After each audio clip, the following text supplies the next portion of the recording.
تو لیکن چونکہ حکم نافذ ہے اور حکم کو مخلوق کر دیا ان چیزوں کے حوالے سے، جو چیزیں فنا مخلوق ہیں جن کو یہاں سے کم از کم منتقل ہو جانا ہے، تو ان کو حکم کے تابع کر دیا، اس حکم کے مطابق وہ عمل کرتی ہیں، تو اس لیے خدا کی وجہ سے ہوگا۔ اب یہ سب چیز اگر خدا کی وجہ سے ہے، خدا کا غیر نہیں ہے، تو پھر اس میں نظم ہونا چاہیے تھا۔ اگر یہ خدا کا غیر ہوتا فنا ہو جاتا، اگر خدا کے وجود سے ہوتا تو فنا ہوتا ہی نہ سرے سے۔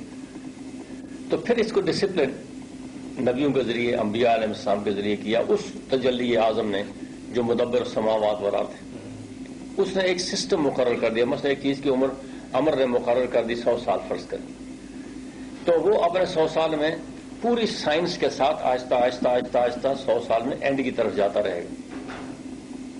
ہم سمجھتے ہیں جوانی کی طرف جا رہا ہے وہ، لیکن وہ اپنے اینڈ کی طرف جا رہا ہے، کیونکہ 100 سال سے آگے نہیں جا سکتا، اس کی لمٹ کر دی۔ اس لیے ایک نظم پیدا ہو گیا، اس نظم کو اپسیٹ نہیں کیا جا سکتا۔ اب ہمیں تو یہ پتہ نہیں ہے کہ ہم اس نظم میں کیا کریں، لیکن یہ ہمیں معلوم ہے کہ جو حکم دیا گیا ہے اس پر چلیں تو وہ نظم برقرار رہے گا، اور اس حکم کی سرتابی ہم کر بھی نہیں سکتے۔ تو اگر اس حکم کو خوشی سے مانیں گے، شوق سے مانیں گے، محبت سے مانیں گے تو ہمارے اپنے لیے سود مند ہے۔ اگر اسے لڑتے جھگڑتے رہیں گے تو ہم اپنی خرابی کر لیں گے۔ تو اس طرح گویا یہ تسخیر کا جو مسئلہ ہے یہ عبودیت کے ساتھ بالآخر جا کے ہوتا ہے، اور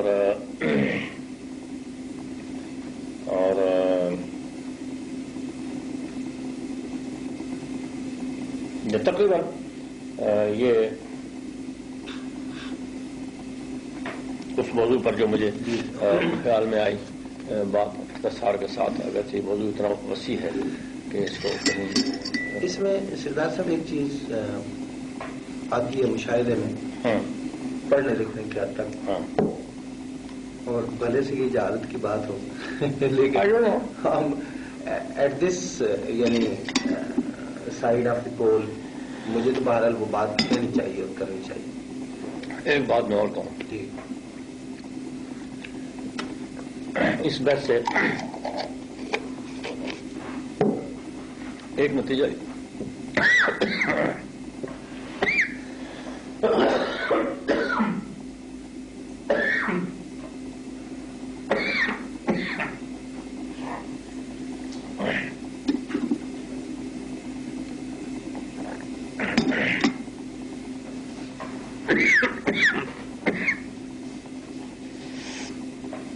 اس بحث سے ایک نتیجہ یہ نکلتا ہے سطحی طور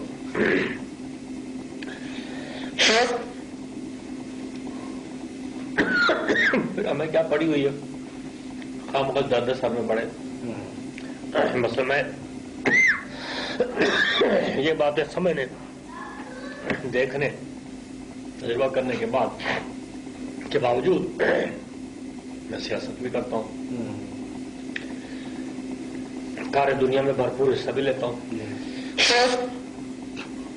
جب ایک شخص کو یہ معلوم ہو گیا کہ اس پتھر کی کوئی حقیقت نہیں ہے، اس پانی کی کوئی حقیقت نہیں، پھر وہ کیوں ان سے استفادہ کرے گا؟ پھر تو لا تعلق ہو جائے گا ساری چیز سے۔ لیکن اس میں بڑا کمال ہے، کمال یہ ہے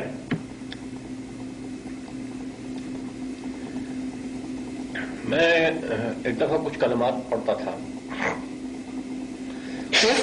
تو اس پڑھنے کے دوران آدمی ہوتا ہے نا جنگل سے گزرتا ہے، کہیں درخت ہیں، ٹہنیاں ہیں، جھاڑیاں ہیں، گزرتا ہے تو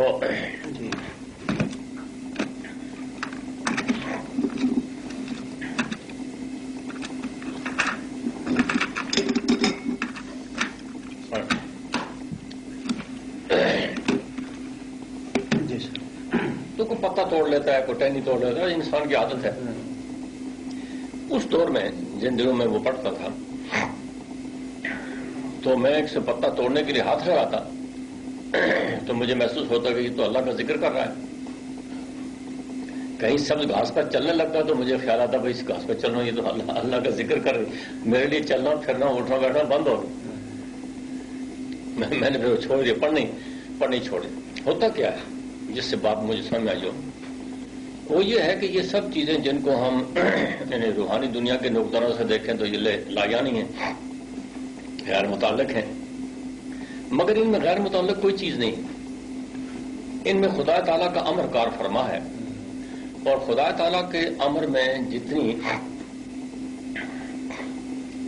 جتنا یوں سمجھیے آپ کہ جو لوگ جتنے خدا تعالیٰ سے محبت کرنے والے ہیں، اللہ کے رسولوں سے محبت کرنے والے ہیں، اللہ کے بندوں سے، سرچشمہ وہی ہے، سرچشمہ خدا کی محبت ہی ہے۔ اس کے چینل مختلف کر دیے، کوئی رسولوں کی طرف لگا دیا، کوئی بندوں کی طرف لگا دیا، کوئی کس چیز کی طرف لگا دیا۔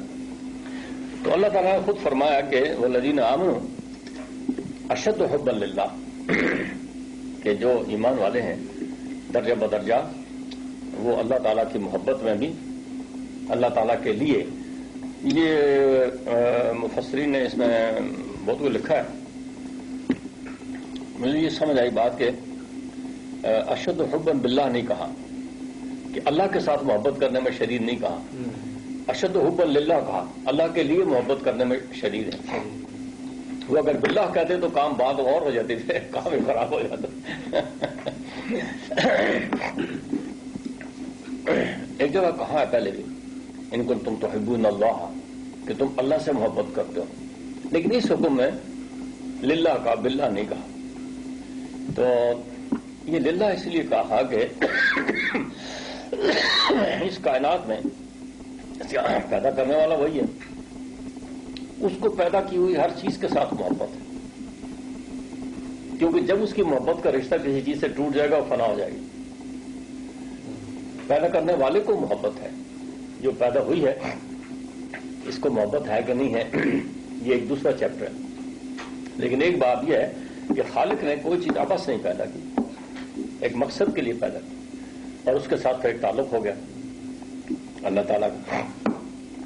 تو جو لوگ اہل ایمان ہیں وہ اللہ تعالیٰ کے اس تعلق کی وجہ سے ان چیزوں سے محبت کرتے ہیں، حتیٰ کہ حضرت باجد بستامی رحمۃ اللہ علیہ کے بارے میں کہتے ہیں، کتاب میں لکھا ہے کہ آپ کسی روحانی مشکل میں تھے، سفر کر رہے تھے، تو راستے میں ایک جگہ دیکھا، برف پڑی تھی، شاید سردی تھی بہت، تو راستے میں دیکھا کہ ایک خنزیر کا بچہ ٹھٹر رہا سردی سے، اور ریوڑ سے کہیں پچھڑ گیا ہے، اس کو پتہ نہیں کدھر جانا ہے، تو اب نجس العین ہے خنزیر، تو ان پر غلبہ اس بات کا ہو گیا کہ خالق تو وہی ہے، یہ ٹھٹر رہا ہے، مر جائے گا۔ انہوں نے اٹھا کے اس کو اپنی گودری میں ڈال لیا اور ریوڑ والے کے گھر پہنچا دیا۔ اس سے اللہ تعالیٰ نے ان کی وہ روحانی مشکل آسان کر دی۔ وہ للہ محبت جو ہے نا، تحبون اللہ میں بھی اور للہ میں بھی، کہ یہ کائنات فنا ہو جاتی، اہل ایمان کے ہاتھوں فنا ہو جاتی، کیونکہ ان کو اتنی طاقت ہے کہ یہ ظاہری کائنات کچھ ہے نہیں ان کے لیے، اگر خدا تعالیٰ کی محبت کا جذبہ اس میں کار فرما نہ ہوتا۔ جب وہ جذبہ کار فرما ہوا تو کوئی کسی کو ذبح کر رہا ہے، اس کو پتا ہے کہ میں ذبح ہو رہا ہوں، لیکن اس کو پتا ہے کہ یہ نظام خدا کا ایسا ہے کہ اس میں وہ ذبح ہونے میں بھی مزہ ہے، شہید ہونے میں بھی مزہ ہے، اور اس سے دگنا چگنا مزہ ہے۔ یہ اس وجہ سے ہے کہ کوئی چیز غیر نہیں ہے، سب ایک ہی نسل سے، ایک ہی حکم سے، ایک ہی امر سے پیدا ہوئے ہیں، اور اس امر کا اثر سب کے اندر مشترک ہے، اس لیے پھر اس میں ایک توازن پیدا ہو گیا۔ تو اس وجہ سے پھر یہ تصویر کا جو مسئلہ ہے یہ ایک توازن کے ساتھ چل رہا ہے۔ توازن سے ایک بات کہ اسے میں ایک چھوٹے سے واقعے سے نریٹ کرنا چاہوں۔ کیوں اللہ زندہ تھے تو ان سے جاپنیز اسٹوڈنٹس کا ایک ڈیلیگیشن ملنے کے لیے آیا۔ بھٹو صاحب نے ان کے بارے میں کہا تھا کہ he is the only perfect man in my life, اپنے مطالعے والا۔ تو چو نے انہیں کہا کہ میں تمہیں ایک فیکٹری کا دورہ کرواؤں گا، اور فیکٹری میں لے گئے اسٹوڈنٹس کو، جاپنی اسٹوڈنٹس چو لائے، جی ہاں۔ تو بالکل آخر میں اس فیکٹری کا سسٹم جہاں ختم ہوتا تھا وہاں پانی کا ایک بہت بڑا وہ تھا ذخیرہ، اور بڑے خالص پانی کا، اس میں مچھلی بن رہی تھی،